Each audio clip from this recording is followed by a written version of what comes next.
have tolerated it previously, and it even invited us to share again with you this morning. We meet here on land in the Grand River watershed, in spaces that generations and generations of people have told stories, formed communities, and planned how to live together. Let us too have respect for this land and for all who call this place home. We too tell stories, form communities, and make plans on how to live together. And here are some of those plans. We have announcements for our congregational life, and I'd like to announce that tomorrow evening, Monday, we will be initiating our brand new labyrinth. Doug and Brenda Moen worked very hard to design and execute a canvas labyrinth, and tomorrow night we debut the canvas in Whitten Hall downstairs. You are welcome to drop in anytime between 7:30 and 8:30 to meditate, to walk the labyrinth, and to experience a soundscape by Rosemary and Colin. Jess will be here to facilitate, and you can sit for a little while, stay for the whole hour, but please feel welcome to join the labyrinth walk in Whitten Hall. This morning after the service, a gathering of the Voices letter writing group will be meeting in a back classroom right after the service today. Let your voice be heard. You're invited to come and write a letter to a politician or to whoever, or just check us out. This week we'll be focusing on the theme of the Ontario Bill 5. So grab a coffee and come and join us. This has been organized by Martin Edmonds, and if you have any questions, come on back and have some questions answered, or write some letters to politicians. How else will they know how we feel unless we tell them? And Doug has an announcement as well.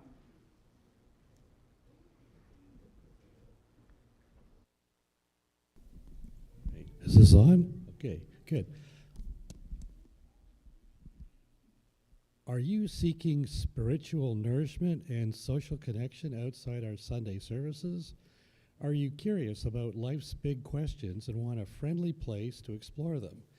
Then come and join a small group of like-minded people who are making space for spirituality.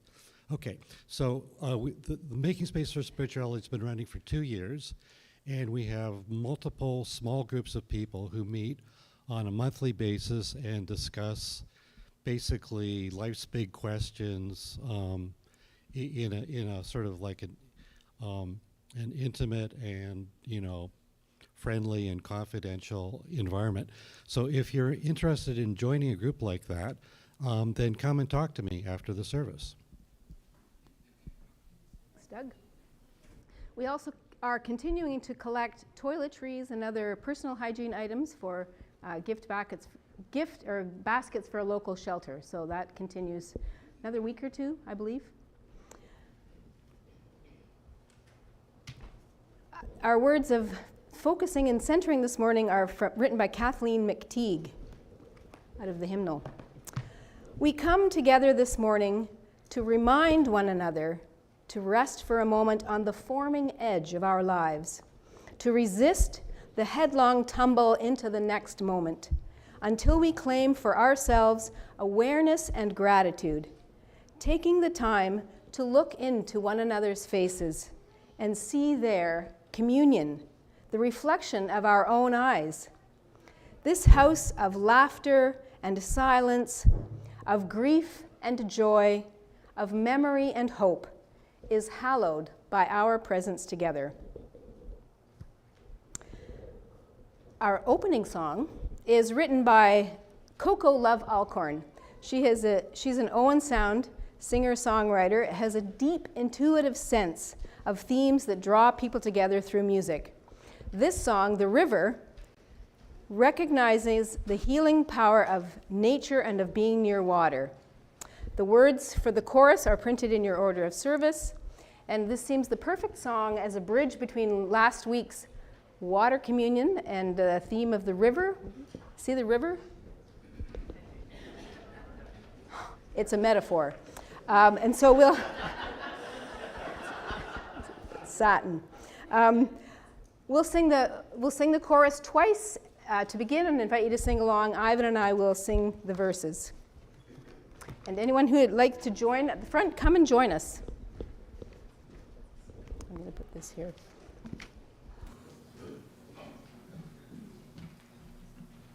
Turns off one of these mics.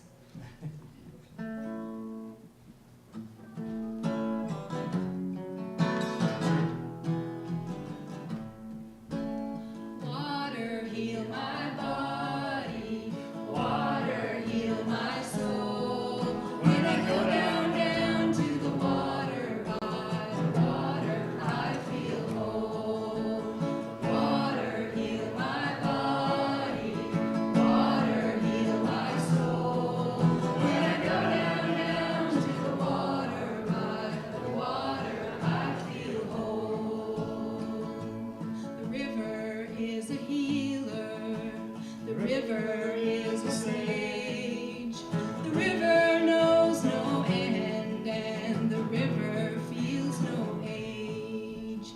The river is a leader every single day. It's living in the moment, and it always finds a way. Water, heal my body. Water, heal my soul. When I go down to the water, by the water, I feel whole.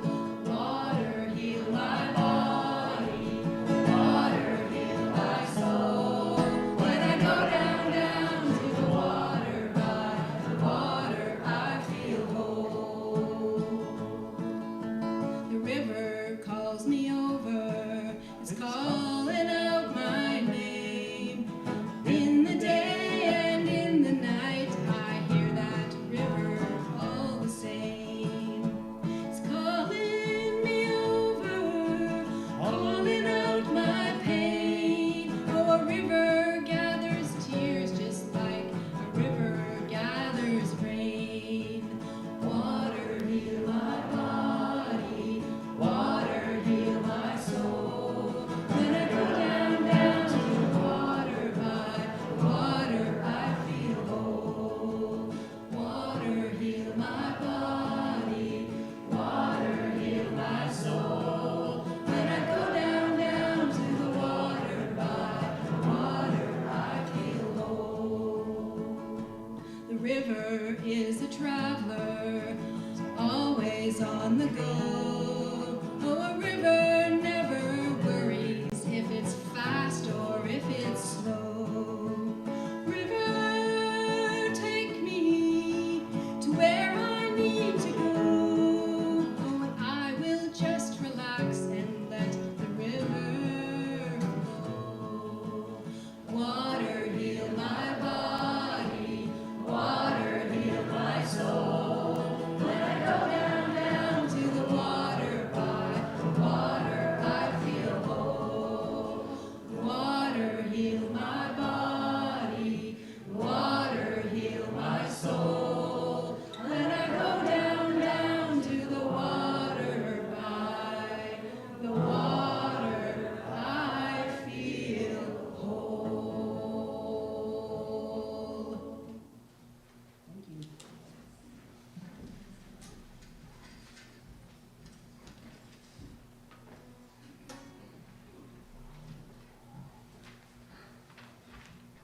John Pavlovitz advises we make room in our hearts for buoyancy alongside the blues.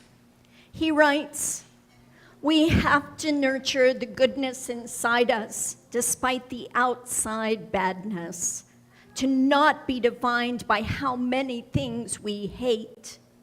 Our default response to this life can be hope and not derision. May we who oppose prejudice and division never become so devoid of lightness that we resemble those who celebrate hate. May we never applaud someone's suffering, never weaponize our religion to do harm, never grow comfortable with hearts that are only capable of anger. May we never lose our laughter, our softness, our lightness in this life. Let this flame be to us a symbol of the wholeness we seek.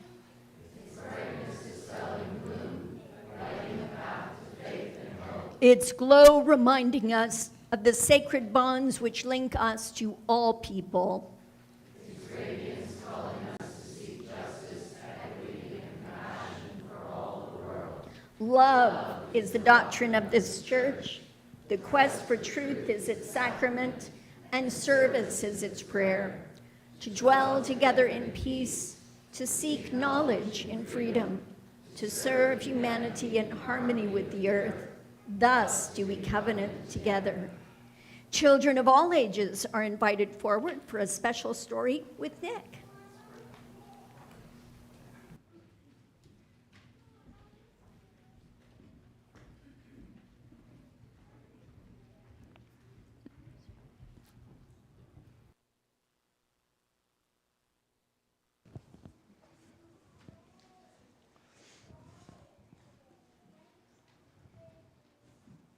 Good morning. The air had been heavy all day. This book is dedicated to anyone who carries a storm. A Voice in the Storm by Carl James Montford.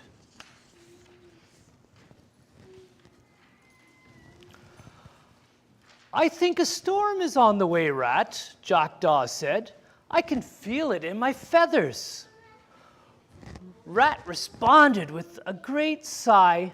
She had been sighing a lot lately, as if she were somewhere far away. Perhaps somewhere sad, Jackdaw worried. Rat, said Jackdaw, if you ever want to talk, I'll listen. Rat took a deep breath, as if she were finally going to say what had been troubling her. But her words fizzled out. Instead, she simply replied, Jackdaw, I'm fine. I think I need some air. Wait, the storm, Jackdaw called after her, but Rat had already left. It was a relief to be on her own, even if the humidity was stifling as the rain began to fall. Rat's feet itched to move. Running helped. There was no time for talking or thinking when running. Rat ran and ran until she found herself knocked back by a spiky rock. It was, in fact, her friend, Hedgehog. Rat's expression must have given her feelings away, as Hedgehog shared a kind but concerned smile. Is everything okay? You seem a little sad. I'm fine, said Rat, but her voice was high and shaky. I mean, I've just got to go. Rat's feet lifted her up and carried her away, deeper into the belly of the storm. The storm was growing wild and untamed. The lightning and thunder were overwhelming. Rat froze in fear and curled up into a ball. She was too scared to move even a whisker. Then somewhere in the raging storm, a soothing, hypnotic voice hissed to her. Little rat, that's not a safe place to shelter. Climb into my mouth. I'll keep you safe from the storm. Weary and confused, Rat thought about stepping towards Snake's open jaws. Suddenly, the storm above let out the loudest crack. Startled, Rat took off even faster than she had before. Why did I almost do that, she thought. The thought scared her. Rat could hardly see with all the rain, but she ran and ran into the raging storm. She didn't notice the very large and hairy boulder in her path.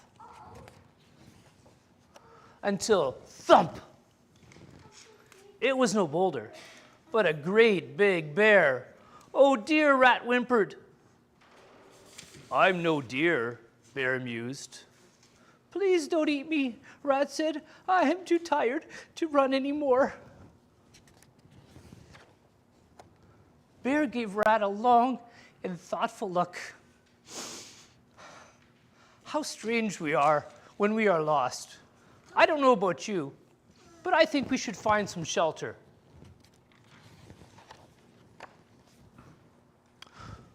This is as good a spot as any to wait out the storm, remarked Bear. It needs time to free its voice. But storms are just noise. They don't have a voice, said Rat, confused. Aren't all voices just noise until someone listens? Bear quipped. Rat tried listening to the storm above. It was just noise until it wasn't. The storm screamed with loneliness, sang loudly of sadness, and seemed to sigh in between. It reminded Rat of how she felt.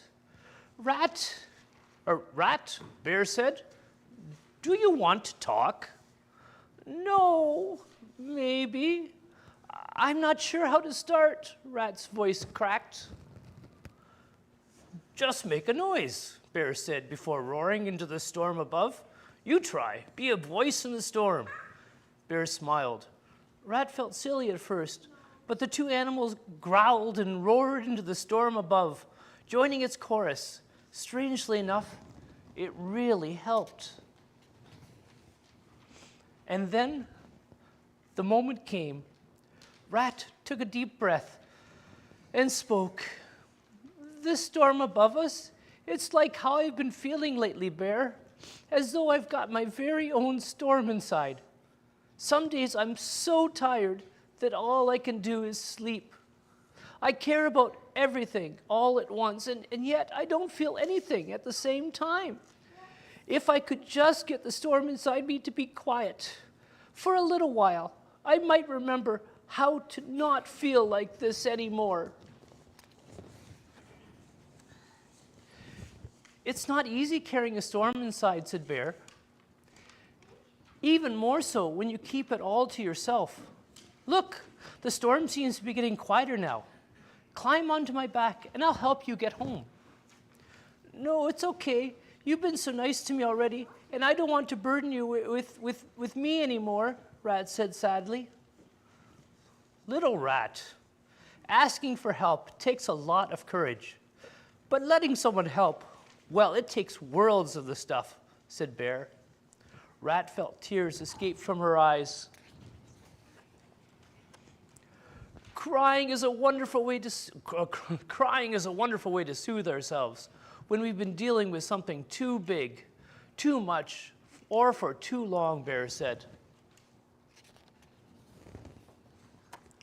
Bear walked slowly and steadily the whole way. Rat fell asleep in Bear's coat of fur.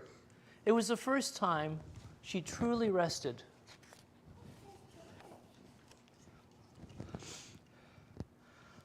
I think we're here, little Rat, announced Bear. Rat perked up and stood still. Little Rat, what's holding you back? Asked Bear. I haven't been a good friend lately. It's hard to find the right words to tell Jackdaw how I'm feeling. I worry they will fall out all at once and make no sense, said Rat. Then let them, Bear replied. Those who will care always want to listen. Bear gently nudged Rat forward. Rat looked back. Bear knew the expression on Rat's face. I'll wait here if it helps, Bear smiled reassuringly. It really does help, said Rat. Rat took a deep, calm, brave breath. Jackdaw, can we talk?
The poet Danusha Lamaris writes about small kindnesses.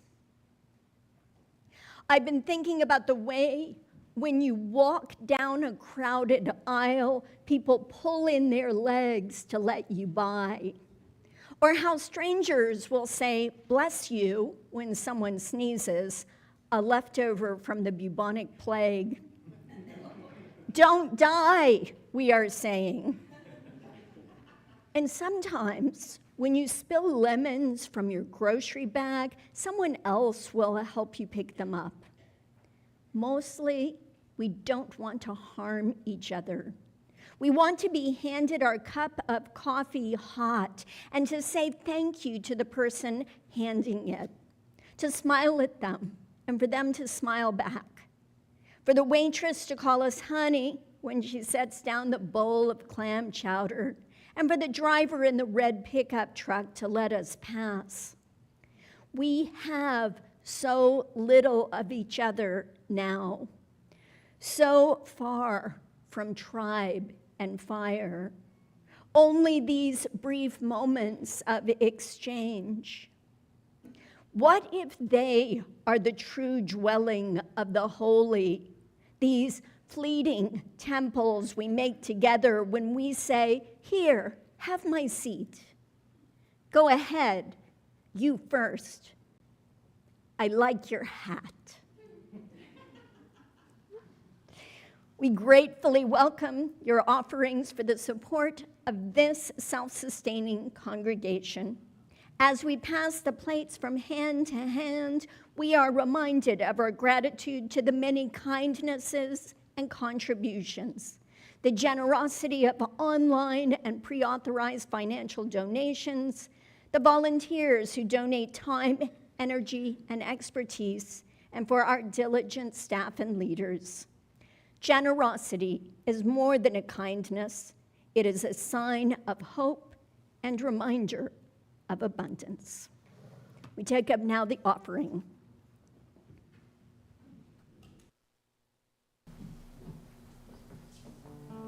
Sing along where you know it.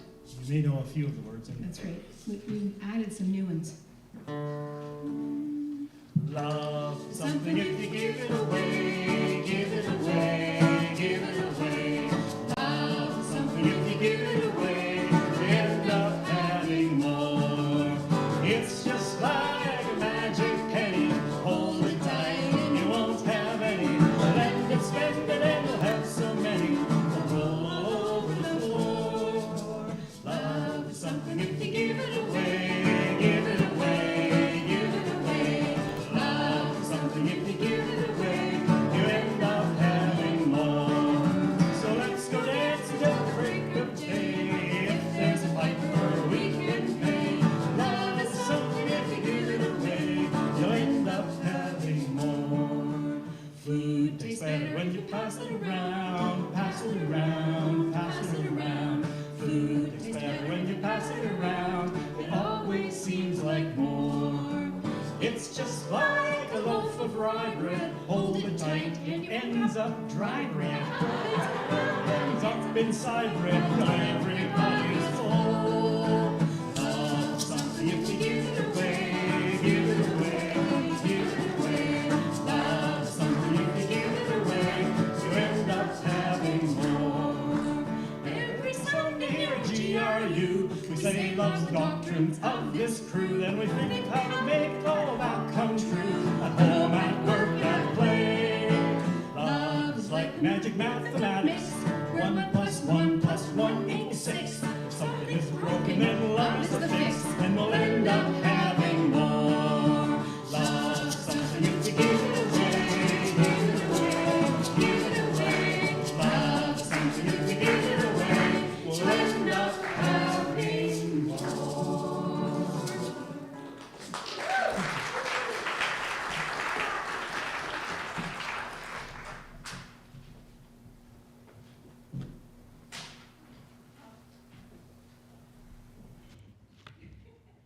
There is a kind of magic we create when we consent to participate in a community ritual. In the testimony and witnessing through the lighting of candles of hope, when we share from our personal trials and triumphs, our joys and sorrows. I ask that we respect the intention of this time in our service for a heart-focused instead of head-directed time in order to preserve the flow of this ritual and maintaining its sacredness of witness. Let us light our candles and give room and respect to hear one another's hearts. We'll light the first candle in the hope that our lives be navigated with love at the center.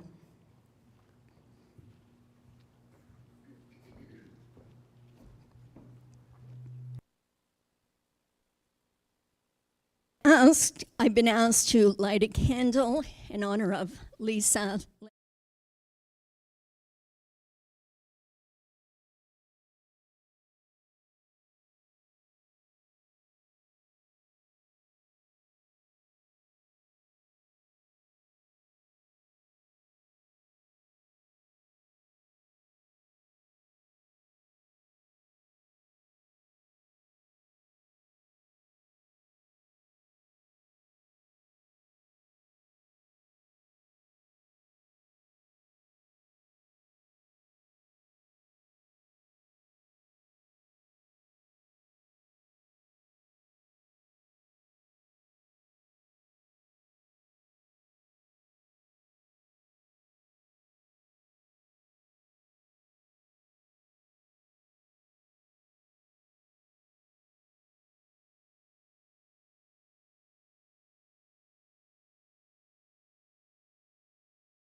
Our meditation words are by John Rodell.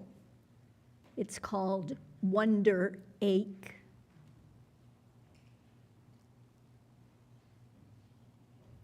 I had been carrying hope in my pocket like it was a polished gemstone for years.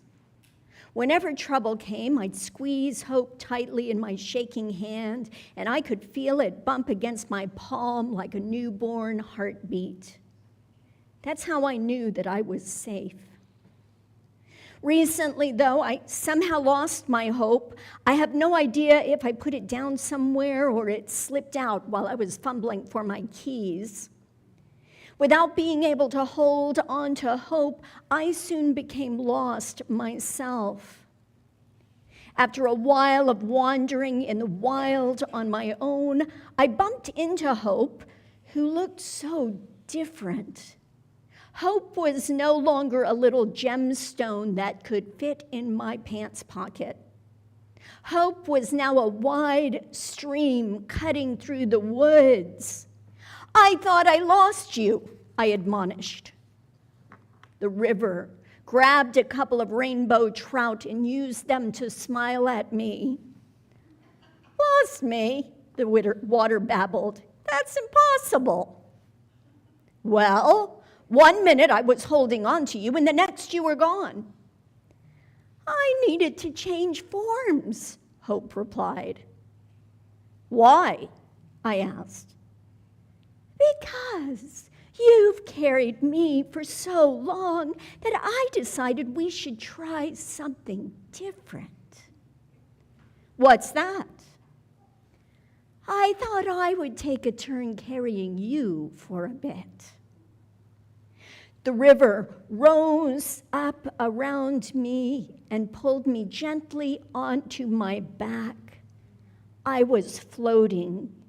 I didn't realize how exhausted I was until the river held me, and Hope carried me, and Hope carried me, and Hope carried me.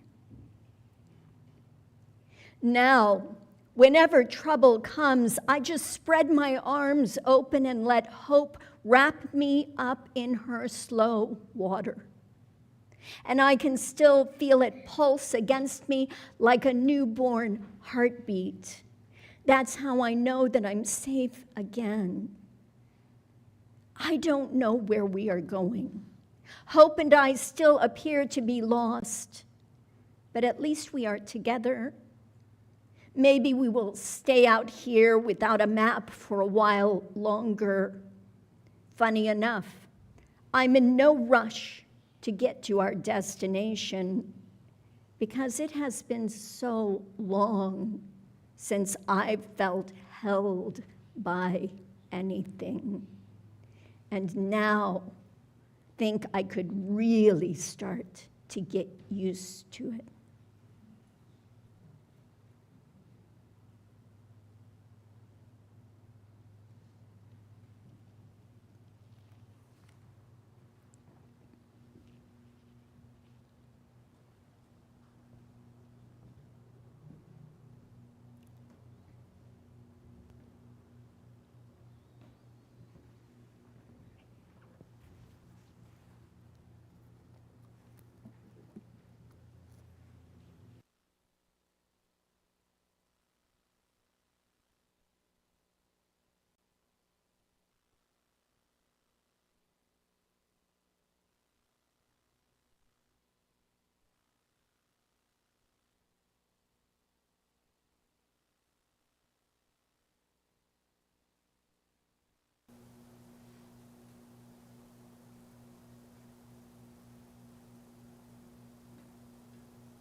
Earlier this week, on the same day that Ivan and Joyce and I were exchanging emails to finalize plans for the music that set the structure of this service we've designed, I received a rare text message from my mother.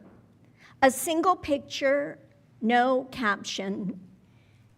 It took me a while to realize what I was looking at.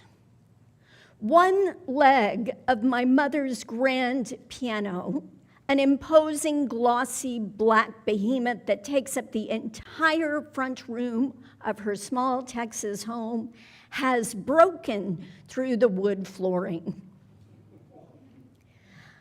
Understand that my mother's piano has been not just her profession, but her civic contribution, her livelihood, her calling, her first love. The piano is central to her identity. A grand piano has been the centerpiece of home and hearth for my entire life. That it cracked through the floor is far too neat an analogy for the news of the world today. Fortunately, after their initial panic, she and my stepfather established that the whole piano would not be sinking below the ground, nor taking the whole house with it. The foundation has held.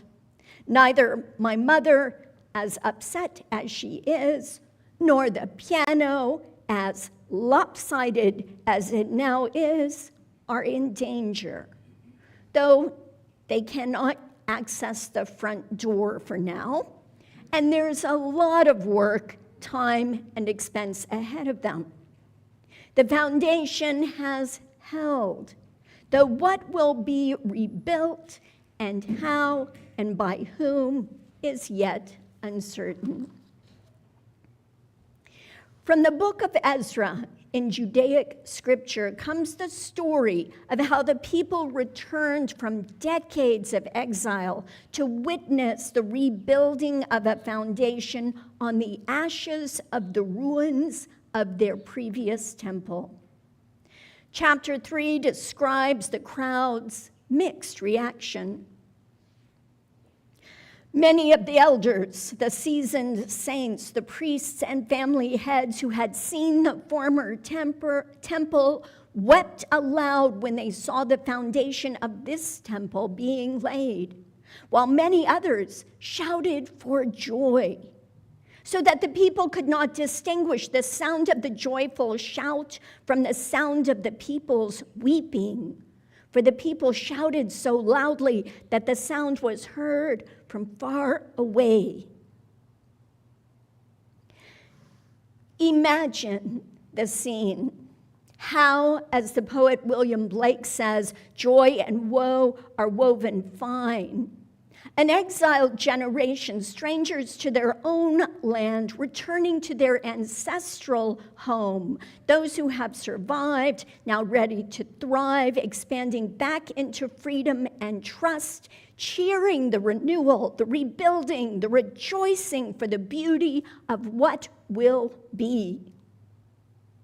Imagine the scene, how joy and woe are woven fine as those exiles who remember the temple before the ruin stand in witness of what was, wailing for those wayward years, overwhelmed by all that was lost to time, to dust, to death, worrying, wary of the changes and challenges ahead as they pass into a new order of things, weeping for all that made this rebuilding necessary in the first place. Imagine the sound woven by waves of joy and wails of woe in chorus, the rising of that weird harmony of witness, of keeping time with the heartbeat of human history. We know that sound. We know it as the inevitable mix of joys and sorrows when we stand witness lighting candles of hope. We know that sound in the echoes of funeral services where we mourn the dead, even as we laugh and shake our heads at the stories of fond and funny memories. We know that sound in the cheering and jeering of crowds gathered for a cause. We know that sound, and it is captured in the singing of the blues. United Church of Christ minister Otis Moss III says, "We learn to sing with one another, knowing we always live between suffering and celebration, between the blues moan and the gospel shout." Moss cites playwright August Wilson, whose eponymous character, Ma Rainey, based on a real-life blues singer, speaks of the blues' prophetic power to release the individual from spiritual isolation.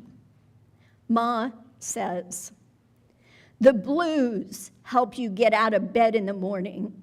You get up knowing you're not alone. There's something else in the world. Something's been added by that song. This would be an empty world without the blues. I take that emptiness and try to fill it up with something." Singing the blues seems to me the epitome of that sound described in the book of Ezra. It is the sound of mourning, attuned to a 12-bar heartbeat. It is both familiar and improvisational, leaning in and reaching out. Those who read music know, and others often sense without being able to articulate why, that there is something in music that is not captured by its writing on the page or in the hymnal. We can reproduce the notes in the correct sequence, measure and march to the intended tempo, but the song itself remains incomplete until it is interpreted by breath and voice, until it is sung or heard or felt in the voice's resonance, translated by our bodies. That the blues are both a joy to sing and healing to hear is a necessary paradox. It gives voice to lament and hope, to the personal and political, to recognition and release.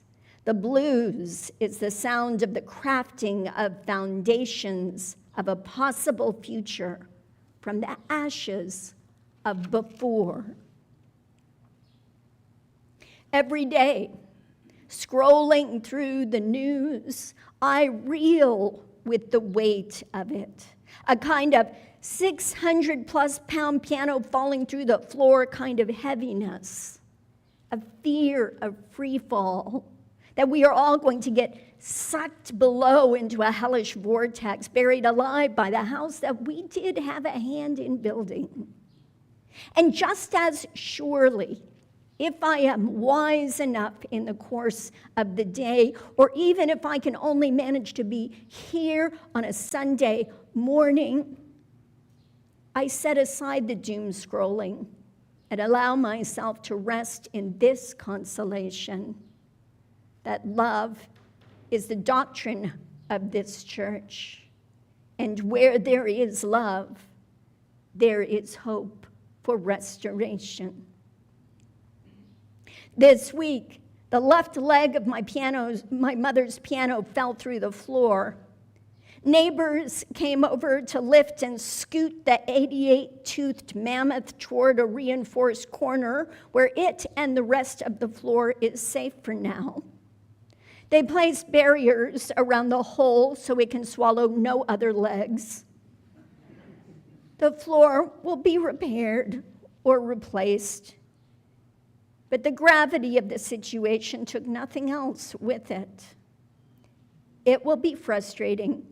It will take time and money and patience, but it will be repaired. The piano will be returned to its rightful and upright place, and we will play once more. I ask that we stay seated, and please join Ivan and our song leaders to sing number 99 in the Gray Hymnals. Nobody knows the trouble I've seen.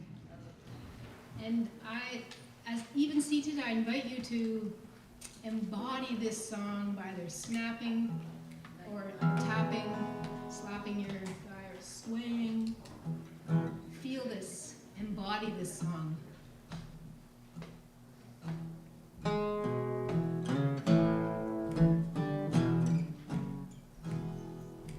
Nobody knows the trouble I've seen. Nobody knows my sorrow. Nobody knows the trouble I've seen. Glory, hallelujah. Sometimes I'm up, sometimes I'm down. Oh, yes, Lord. Sometimes I'm almost to the ground. Oh, yes, Lord. Nobody knows the trouble I've seen. Nobody knows my sorrow. Nobody knows the trouble I've seen. Glory, hallelujah. Although you see me going wrong so, oh yes, Lord, I have my troubles here and now. Oh yes, Lord. Nobody knows the trouble I've seen. Nobody knows my sorrow. Nobody knows the trouble I've seen. Glory, hallelujah. One day as I was walking along, oh yes, Lord, the heavens broke and love came down. Oh yes, Lord. Nobody knows the trouble I've seen. Nobody knows my sorrow. Nobody knows the trouble I've seen. Glory, hallelujah.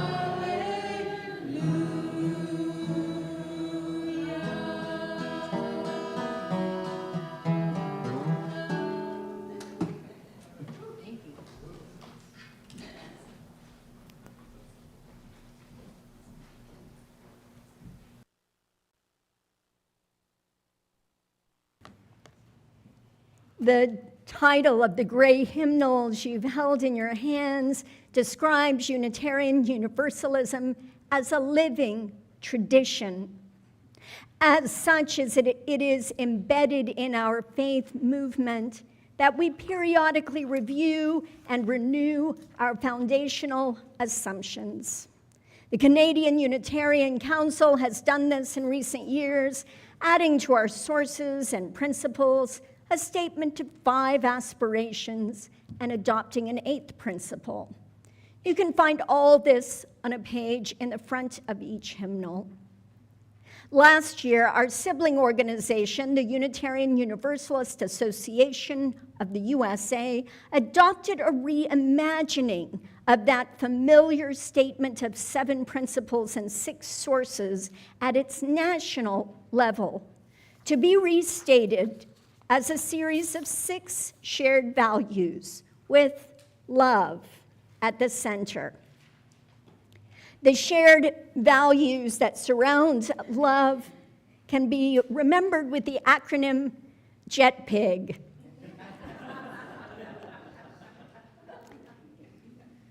I don't love it, but I have to say it's effective. You can find a deeper explanation of all of this on the UUA website. It's a worthy read. But for today, I just want to focus on that decision to put love at the center. The love that is in the center of our values, a word that does not appear in the original principles or sources. This love is not cotton candy, won't you be my Valentine, that poets pine for and pop singers trill over. No. The love that is in the center of our UU values is more mirror than mirage. The love that is at the center is ocean deep, continent connecting, enduring as time and as renewing as birth, holding mysteries beyond our canon kind. The love at the center is ever transformational, shape-shifting, life-giving, spirit-lifting, soul-sustaining, a source of nature and nurture. This love is an art form. It is the ultimate act of improvisation, demanding communication, interpretation, connection, authenticity, presence, interdependence, diversity. This love keeps us afloat even when we are out of our depth, keeps us from succumbing to the undertow of cynicism, keeps us from drowning in despair, delivers us from the temptation to answer hate with more hate. They cannot make me hate them. I will not consent to the descent. In the words of Martin Luther King Jr., hate cannot drive out hate. Only love can do that. I wish it would hurry up.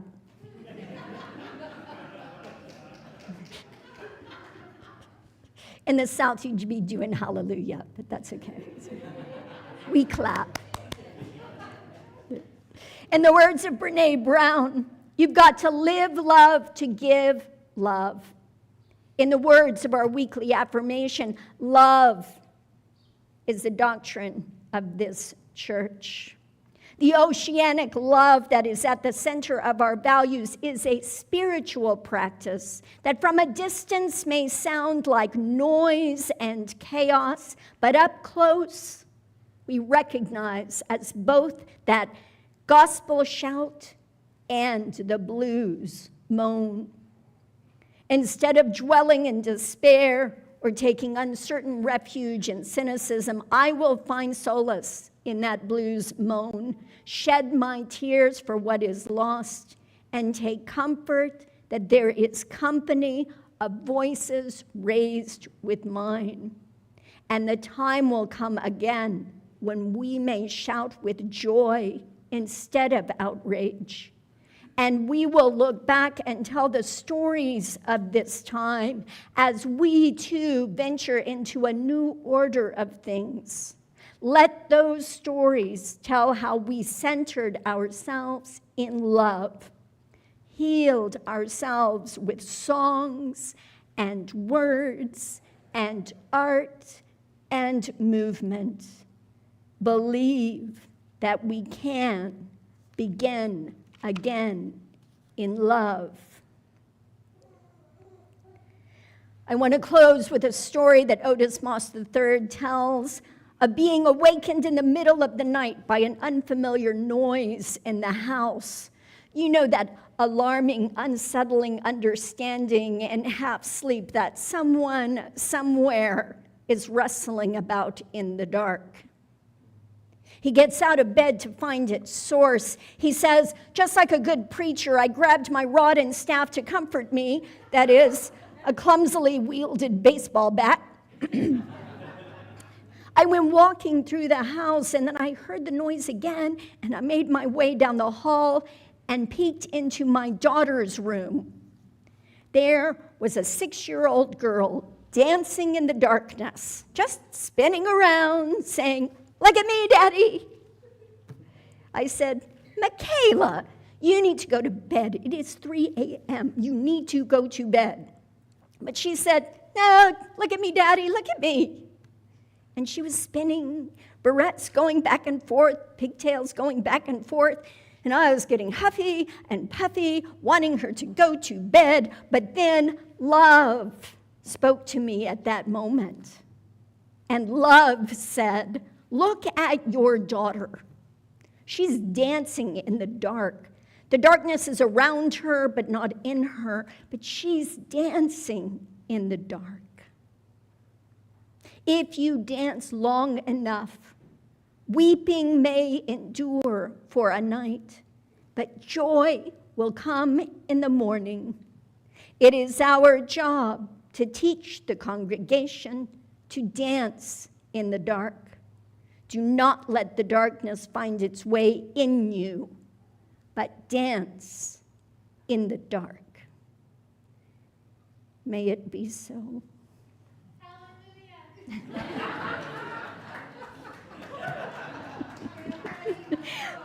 Please rise and let's join in singing number 95. There is more love somewhere.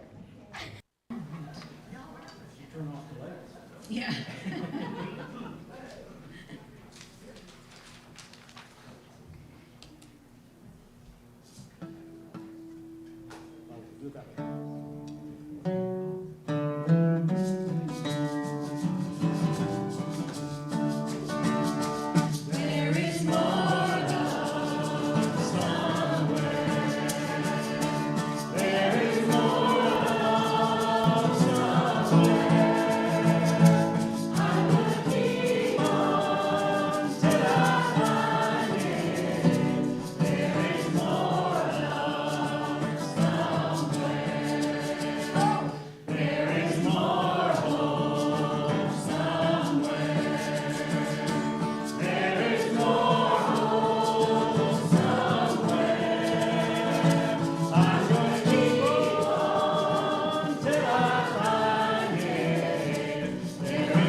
Adrienne Marie Brown says, when I feel completely lost, I can focus each day on being kind, being generous, and being honest. I light candles for all I cannot carry, and then move into the present moment with only my love. As everything crumbles above and around us, it is still true that the most strategic move is the ever-changing dance of love.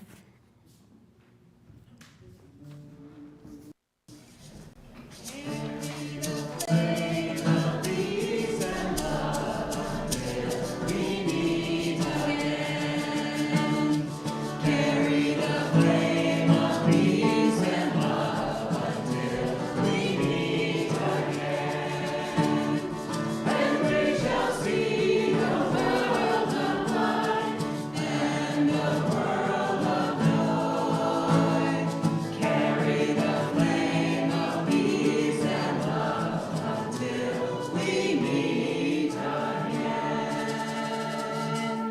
people say, Amen.